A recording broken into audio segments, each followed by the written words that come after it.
Hi friends, welcome back to our channel. ఈరోజు మన కిచెన్లో చాలా టేస్టీగా ఇంకా కమ్మగా ఉండే 2 రకాల కేక్ రెసిపీస్ని ఎలా చేయాలో చూపించబోతున్నానండి.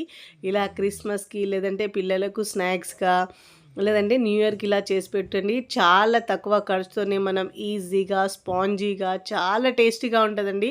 అచ్చం బేకరీలో చేసినట్టునే మనం ఇంట్లోనే తక్కువ ఇంగ్రీడియంట్స్తో చేసుకోవచ్చండి.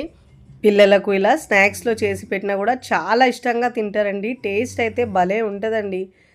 మరి ఇక ఏమాత్రం ఆలస్యం చేయకుండా చాలా టేస్టీగా స్పాంజీగా అచ్చం బేకరీ స్టైల్లోనే మనం సింపుల్ అండ్ టేస్టీగా ఉండే ఈ 2 రకాల కేక్ని ఎలా తయారు చేయాలో ఆ ప్రాసెస్ని చూద్దాం రండి. ముందుగా అయితే కప్ కేక్స్ని ఈజీగా ఎలా చేయాలో చూద్దాం రండి.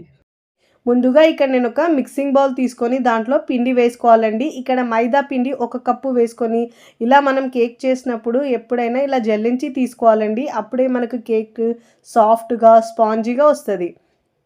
ఇప్పుడు దీంట్లో బేకింగ్ పౌడర్ 1 టీ స్పూన్ వేసుకోవాలండి. బేకింగ్ సోడా 1/2 టీ స్పూన్ వేసుకోవాలి. ఇలా డ్రై ఇంగ్రీడియంట్స్ని మనం ఇలా జల్లించి తీసుకోవడం వల్ల కేక్ చాలా సాఫ్ట్గా స్పాంజీగా తిన్నా కొద్దీ తినాలనిపిస్తుంది. అంత టేస్టీగా ఉంటుందండి. ఇప్పుడు ఇలా జల్లించుకోవాలండి. ఫస్ట్ టైం నా ఛానల్ చూస్తున్న వాళ్ళు ప్లీజ్ నా ఛానల్ని సబ్స్క్రైబ్ చేసుకోండి, లైక్ చేయండి, పక్కనున్న బెల్ ఐకాన్ని ప్రెస్ చేయండి. ఇలా ప్రెస్ చేయడం వల్ల నేను పెట్టే వీడియో నోటిఫికేషన్ ముందుగా మీ హోమ్ పేజ్కి వస్తాయండి. ఇలా జల్లించుకున్న తర్వాత ఈ డ్రై ఇంగ్రీడియంట్స్ని పక్కకు పెట్టుకోవాలండి. ఇప్పుడు మిక్సీ జార్ తీసుకొని దీంట్లో 1 కప్పు షుగర్ వేసుకోవాలండి. మీరు ఒకవేళ తీపి కాస్త తక్కువ తినేవాళ్ళు 3/4 కప్ అయినా వేసుకోవచ్చు. దీంట్లో నేను ఒక 3 గుడ్లను పలగొట్టి వేసుకుంటున్నానండి. మీరు కావాలంటే దీని ప్లేస్లో పెరుగు అయినా వేసుకోవచ్చు. ఇప్పుడు పించ్ ఆఫ్ సాల్ట్ వేసుకోవాలండి. స్వీట్లో సాల్ట్ వేస్తే టేస్ట్ చాలా బాగా వస్తుంది. ఇప్పుడు మంచి ఫ్లేవర్ కోసము వెన్నెలా ఎసెన్స్ 1 టీ స్పూన్ వేసుకోవాలండి. ఫ్లేవర్ చాలా బాగుంది కేక్ అయితే. ఇప్పుడు ఇలా వేసుకున్న తర్వాత 1 నుంచి 2 టీ స్పూన్ దాకా వేసుకోవచ్చండి. వేసుకున్న తర్వాత మంచిగా గ్రైండ్ చేసుకోవాలి. మధ్యలో ఆపుతూ పల్సిస్తూ గ్రైండ్ చేసుకోవాలి. చూడండి, ఇలా మెత్తగా గ్రైండ్ చేసుకున్న తర్వాత చూడండి కన్సిస్టెన్సీ ఇలా ఉండాలి. పైన ఇలా నురుగు నురుగుగా రావాలండి. ఇప్పుడు ఇలా గ్రైండ్ చేసుకున్న తర్వాత ఇప్పుడు దీంట్లో మనము ఒక 2-3 టీ స్పూన్ల కాచి చల్లార్చిన పాలను వేసుకోవాలండి. అన్ని ఇంగ్రీడియంట్స్లో రూమ్ టెంపరేచర్లో మాత్రమే ఉండాలి. ఇప్పుడు ఇలా మూత పెట్టేసి ఒక 2 నిమిషాలు ఇలా గ్రైండ్ చేసుకోవాలండి. ఇప్పుడు ఇలా గ్రైండ్ చేసుకున్న తర్వాత దీంట్లో ఒక 1/4 కప్పు దాకా ఆయిల్ వేసుకోవాలండి. ఫ్లేవర్ లేని ఆయిల్ వేసుకోవాలి. ఫ్లేవర్ లేని ఆయిల్ వేసుకుంటే మంచిగా వస్తుందండి కేక్ అయితే. ఇలా మెత్తగా గ్రైండ్ చేసుకున్న తర్వాత మంచిగా గ్రైండ్ చేసుకుని ఇలా నురగలుగా కన్సిస్టెన్సీ ఇలా ఉండాలండి. ఇప్పుడు ఇలా గ్రైండ్ చేసుకున్న తర్వాత ముందుగా మనం జల్లించిన పిండిలో ఈ మొత్తం మిక్స్ని వేసుకోవాలి. వేసుకొని ఒకటే డైరెక్షన్లో పిండిని మిక్స్ చేసుకోవాలండి. నేనైతే ఇక్కడ విస్కర్తో మిక్స్ చేసుకుంటున్నాను. మీరు అదే స్పాచులాతో మిక్స్ చేసుకున్నా ఇదే విధంగా మిక్స్ చేసుకోవాలి. ఇలా ఒకటే డైరెక్షన్లో మిక్స్ చేసుకోవాలండి. ఎలా పడితే అలా మిక్స్ చేసుకుంటే మనకు కేక్ సరిగా ఫ్లఫీగా రాదండి. చూడండి, ఇలా మనం స్పాచులాతో మిక్స్ చేసుకుంటే కట్ అండ్ ఫోల్డ్ మెథడ్లో మిక్స్ చేసుకోవాలండి. రిబ్బన్ కన్సిస్టెన్సీ ఉండాలి. చూడండి, ఇలా వీడియోలో చూపించిన విధంగా కన్సిస్టెన్సీ ఇలా ఉండాలండి. ఇక్కడ నేను కప్ కేక్స్ చేస్తున్నాను కాబట్టి ఇలా మోల్డ్స్లో పెట్టుకున్నానండి. మీరు అదే కప్ కేక్స్ చేయాలంటే చిన్న గిన్నెలో పెట్టుకొని కూడా మనం ఇలా చేసుకోవచ్చండి. ఆల్రెడీ నేను వీడియోస్లో చేశాను, ప్రీవియస్ వీడియోలో. ఇప్పుడు దీంట్లో నేను ఇలా పేపర్ కప్స్ పెట్టుకున్నానండి. బేకరీ స్టైల్లో చేస్తున్నాను కాబట్టి ఇలా చేసి చూపిస్తున్నాను. మీరు ఇంట్లో ఉండే ఇంగ్రీడియంట్స్లో గిన్నెలో అయినా మీరు ఇలా చేసుకోవచ్చండి. ఇప్పుడు బ్యాటర్ని సగం వరకు వేసుకోవాలండి. సగం వరకు బ్యాటర్ వేసుకొని, ఎక్కువ వేస్తే మనకు పొంగి పైకి వచ్చేస్తుందండి. సగం వేసుకొని ఇప్పుడు దీనిపై నుంచి నేను చాకో చిప్స్ వేసుకుంటున్నానండి. మీరు దీని ప్లేస్లో టూటీ ఫ్రూటీ ఏదైనా వేసుకోవచ్చు, లేదంటే డ్రై ఫ్రూట్స్ చిన్న ముక్కలుగా కట్ చేసి అయినా వేసుకోవచ్చు. ఇలా వేసుకున్న తర్వాత ఒక 2-3 సార్లు ఇలా ట్యాప్ చేసుకోవాలండి. ఏమైనా ఎయిర్ గ్యాప్స్ ఉంటే పోతాయి. ఇప్పుడు ఇలా ట్యాప్ చేసుకొని ముందుగా ఒక 5 నిమిషాల పాటు నేను ప్రీహీట్ చేసుకున్నానండి. పెద్ద గిన్నె ఇలా పెట్టేసి దాంట్లో చిన్న స్టాండ్ పెట్టుకొని ఇలా ప్రీహీట్ చేసుకోవాలి. 5 నిమిషాలు ప్రీహీట్ చేసుకున్న తర్వాత ఈ గిన్నెలో ముందుగా మనము కేక్ బ్యాటర్ వేసుకున్న ఆ కేక్ టీన్ని దీంట్లో పెట్టుకోవాలండి.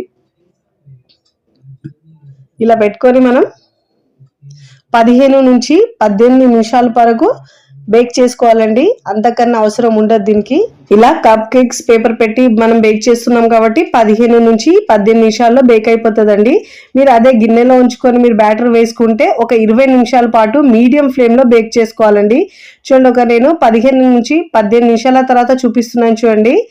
ఇలా టూత్ పిక్ చేసి చెక్ చేసుకుంటే మనకు తడి తగలలేదంటే కేక్ బాగా బేక్ అయినట్టు. ఇలా క్లాత్ వేసి మనం ఒక 5 నిమిషాల పాటు పక్కకు పెట్టుకోవాలండి. ఒక 5 నిమిషాల తర్వాత చూపిస్తున్నాను చూడండి, ఎంత చక్కగా ఊడొచ్చేస్తాయండి. ఇలా మనం చాలా టేస్టీగా చాలా బాగుంటాయండి. పిల్లలకి ఇలా చేసి పెడితే చాలా ఇష్టంగా తింటారు. చూడండి ఎంత బాగా వచ్చాయి, అచ్చం బేకరీ స్టైల్లోనే వచ్చాయండి. ఫస్ట్ టైం చేసిన వాళ్ళకు కూడా చాలా పర్ఫెక్ట్గా కుదురుతాయండి ఇవైతే. ఇప్పుడు మనం ప్లేట్లోకి సర్వ్ చేసుకుందామండి. పిల్లలైతే చూస్తూనే ఎప్పుడెప్పుడు తినాలనిపిస్తుంది, అంత టేస్టీగా ఉంటుందండి. పిల్లలు స్కూల్ నుంచి రాగానే లేదంటే స్నాక్స్ బాక్స్లో ఇలా కట్టించితే చాలా ఇష్టంగా తింటారండి. ఇంట్లోనే హైజీనిక్గా మనము బేకరీ స్టైల్లో కప్ కేక్స్ని రెడీ చేసుకోవచ్చండి. బీటర్ లేకపోయినా కానీ మిక్సీ జార్లో ఇలా మనం సింపుల్గా కేక్ బ్యాటర్ని రెడీ చేసుకొని బేకరీ స్టైల్లో అచ్చం చేసుకోవచ్చండి. మీరు కూడా తప్పకుండా ఈ బేకరీ స్టైల్లోని కప్ కేక్స్ని ఒక్కసారి ట్రై చేయండి. ట్రై చేసి ఎలా కుదిరిందో నాకు కామెంట్ ద్వారా తెలియచేయండి. ఇక్కడ తుంచి చూపిస్తాను చూడండి, ఎంత స్పాంజీగా సాఫ్ట్గా తిన్నా కొద్దీ తినాలనిపిస్తుందండి, అంత టేస్టీగా ఉంటాయండి. ఇప్పుడు మనము టేస్టీగా ఉండే చాలా ఈజీగా చేసుకునే రెండో రకం కేక్ని ఈజీగా ఇంట్లోనే ఎలా చేయాలో చూద్దాం రండి. ఏ మాత్రం ఆలస్యం చేయకుండా ముందుగా మిక్సింగ్ బౌల్ తీసుకొని దాంట్లో 1 కప్పు గోధుమ పిండి తీసుకోవాలండి. నేను ఇక్కడ హెల్దీగా చేయడానికి గోధుమ పిండితో చేస్తున్నాను. మీరు కావాలంటే దీంట్లో మైదా పిండితో అయినా చేసుకోవచ్చండి. ఇప్పుడు దీంట్లో 1 టీ స్పూన్ దాకా బేకింగ్ పౌడర్ వేసుకోవాలండి. కేక్లో వేసే బేకింగ్ పౌడర్ వేసుకోవాలి. 1/2 టీ స్పూన్ బేకింగ్ సోడా, వంట సోడా ఉంటుంది కదండి, తినే సోడా, అది 1/2 టీ స్పూన్ వేసుకోవాలి. ఇలా జల్లించి తీసుకోవాలండి. అప్పుడే మనకు కేక్ చాలా సాఫ్ట్గా స్పాంజీగా వస్తుంది. ఇలా మనం జల్లించుకొని వేస్ట్ ఉన్న పార్ట్ని పక్కకు తీసుకోవాలండి. టేస్ట్ అయితే చాలా చాలా బాగుంటుందండి. ఇప్పుడు ఇలా డ్రై ఇంగ్రీడియంట్స్ని ఇలా జల్లించుకొని పక్కకు తీసుకోవాలండి. ఇప్పుడు ఈ బౌల్ని పక్కకు తీసుకొని ఇప్పుడు మిక్సీ జార్ తీసుకొని దీంట్లో 1 కప్పు షుగర్ వేసుకుంటున్నానండి. నేనైతే మీరు తీపి తక్కువ తింటే 3/4 కప్ అయినా వేసుకోవచ్చండి. 3/4 కప్పు వేసుకున్నా నార్మల్గా ఉంటుందండి. ఇప్పుడు మనం స్వీట్లో ఇలా 1 పించ్ సాల్ట్ వేసుకోవాలండి. చిటికెడు సాల్ట్ వేసుకుంటే ఫ్లేవర్ చాలా బాగా వస్తుందండి. ఇక్కడ నేనైతే 3 గుడ్లతో చేస్తున్నానండి. మీరు 2 గుడ్లైనా లేదంటే పెరుగు అయినా వేసుకోవచ్చండి. 1/2 కప్పు పెరుగు వేసుకొని చేసుకోవచ్చు. ఇప్పుడు దీంట్లో అదే కప్పుతో 1/4 కప్పు ఆయిల్ వేసుకోవాలండి. ఫ్లేవర్ లేని ఆయిల్ వేసుకోవాలి. గుడ్లు వేసాం కాబట్టి మంచి స్మెల్ రావడానికి ఇక్కడ 1 టీ స్పూన్ వెనిలా ఎసెన్స్ వేసుకోవాలండి. ఇలా వేసుకొని మధ్యలో ఆపుతూ పల్సిస్తూ గ్రైండ్ చేసుకోవాలి. చూడండి, ఇలా మెత్తగా గ్రైండ్ చేసుకోవాలి. బాగా నురగలు వచ్చే వరకు పైకి మధ్యలో ఆపుతూ ఇలా గ్రైండ్ చేసుకోవాలండి. క్రీమీ టెక్స్చర్ రావాలి.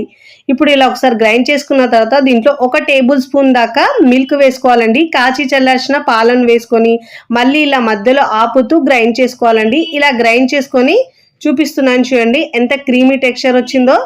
చాలా క్రీమీ టెక్స్చర్ వచ్చిందండి. ఇప్పుడు ఇలా గ్రైండ్ చేసుకొని నురగలు వచ్చే వరకు పక్కకు తీసుకున్నాము. ఇప్పుడు పక్కకు తీసుకున్న డ్రై ఇంగ్రీడియంట్స్ ఉన్నాయి కదండి, దాంట్లో వేసుకోవాలి.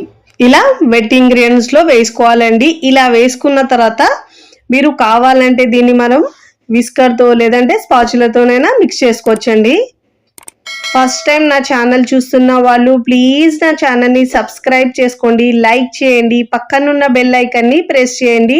ఇలా ప్రెస్ చేయడం వల్ల నేను పెట్టే వీడియో నోటిఫికేషన్ ముందుగా మీ హోమ్ పేజ్కి వస్తాయండి. నేనైతే ఇక్కడ విస్కర్తో ఇలా మిక్స్ చేసుకున్నానండి. విస్కర్తో అయితే మనం ఒకటే డైరెక్షన్ ఇలా రౌండ్గా తిప్పుతూ ఉండాలండి. అదే మీరు స్పాచులతో మిక్స్ చేసుకుంటే కట్ అండ్ ఫోల్డ్ మెథడ్లో మిక్స్ చేసుకోవాలి. అప్పుడే మనకు చాలా ఫ్లఫీగా చాలా బాగా వస్తుంది. చూడండి, ఇలా మిక్స్ చేసుకోవాలండి. అప్పుడే మనకు కేక్ చాలా ఫ్లఫీగా చాలా బాగా వస్తుందండి. కన్సిస్టెన్సీ చూడండి, ఇలా రిబ్బన్ కన్సిస్టెన్సీ ఉండాలండి. ఒకవేళ మీకు బ్యాటర్ కాస్త గట్టిగా అనిపిస్తే 1 టేబుల్ స్పూన్ దాకా పాలను యాడ్ చేసుకొని మిక్స్ చేసుకోవాలండి. నేనైతే ఇక్కడ ఎయిర్ ఫ్రైయర్లో చేస్తున్నానండి. ఒక 5 నిమిషాల పాటు 180 డిగ్రీస్ మీద మనము దీన్ని ప్రీహీట్ చేసుకోవాలండి. నేనైతే స్టవ్ మీద గిన్నెలో కూడా ఎలా చేయాలో ఆల్రెడీ చాలా ప్రీవియస్ వీడియోస్లో చేశానండి. మీకు కావాలంటే నేను డిస్క్రిప్షన్లో లింక్స్ ఇస్తానండి. మీరు కావాలంటే పెద్ద గిన్నెలో గిన్నెను 5 నిమిషాల పాటు మీడియం ఫ్లేమ్లో ప్రీహీట్ చేసుకొని దాంట్లో చిన్న స్టాండ్ పెట్టుకొని మనము ఈ గిన్నెను పెట్టుకొని కూడా అలా అయినా కేక్ చేసుకోవచ్చండి. ఇక్కడ నేను 5 నిమిషాల పాటు ప్రీహీట్ చేసుకోవాలి. చూడండి, ఇప్పుడు ముందుగా నేను ఇక్కడ కేక్ మోల్ తీసుకున్నానండి. మీరు ఇంట్లో యూజ్ చేసే ఈక్వల్గా ఉండే గిన్నెను తీసుకోవాలండి. తీసుకొని దానికి మీరు ఇలా ఆయిల్ అప్లై చేసుకొని దాంట్లో మీరు బటర్ పేపర్ అండి ఇలా పెట్టుకున్నాను. ఒకవేళ మీ దగ్గర లేకపోతే మీరు దానిలో మైదా అయినా లేదంటే గోధుమ పిండి అయినా డస్ట్ చేసి తీసుకోవాలండి. ఇప్పుడు ముందుగా మిక్స్ చేసుకున్న బ్యాటర్ని దీంట్లో వేసుకోవాలి. మొత్తం బ్యాటర్ దీంట్లో వేసుకోవాలండి. ఇలా మీరు కేక్ టిన్ లేకపోయినా మీరు స్టీల్ బాక్స్ దేంట్లో అయినా స్టీల్ చిన్న బగోనల దాంట్లో అయినా వేసుకోవచ్చండి. ఇలా వేసుకొని బ్యాటర్ కేక్ని ప్రిపేర్ చేసుకోవచ్చు. ఇలా టూత్ పిక్ తీసుకొని ఇలా ఎయిర్ గ్యాప్స్ లేకుండా ఇలా ఒకసారి లైట్గా పైన ఇలా కలపాలండి. ఇప్పుడు ఇలా ఒకసారి గిన్నెని ఇలా తట్టాలండి. ఏమైనా ఎయిర్ గ్యాప్స్ ఉంటే పోతాయి. ఇప్పుడు ముందుగా ప్రీహీట్ చేసుకున్న ఎయిర్ ఫ్రైయర్లో ఈ గిన్నెను పెట్టుకొని మనము 180 degrees పైన మనము ఒక 20 to 30 minutes పాటు బేక్ చేసుకోవాలండి. 180 degreesలో ఒక 20 to 30 minutes పాటు బేక్ చేసుకోవాలండి కేక్ని. ఇక్కడ నేను ఒక 30 minutes తర్వాత చూపిస్తున్నాను చూడండి. కేక్ చాలా బాగా బేక్ అయిందండి. చాలా సాఫ్ట్గా స్పాంజీగా వచ్చిందండి. ఇలా మనం ఒక 5 నిమిషాల పాటు ఇలా చల్లారించడానికి ఇలా పైన క్లాత్ వేసి ఉంచాలండి. పైన ఉన్న మనకు హార్డ్ రాదు పైన కేక్ పైన పార్ట్.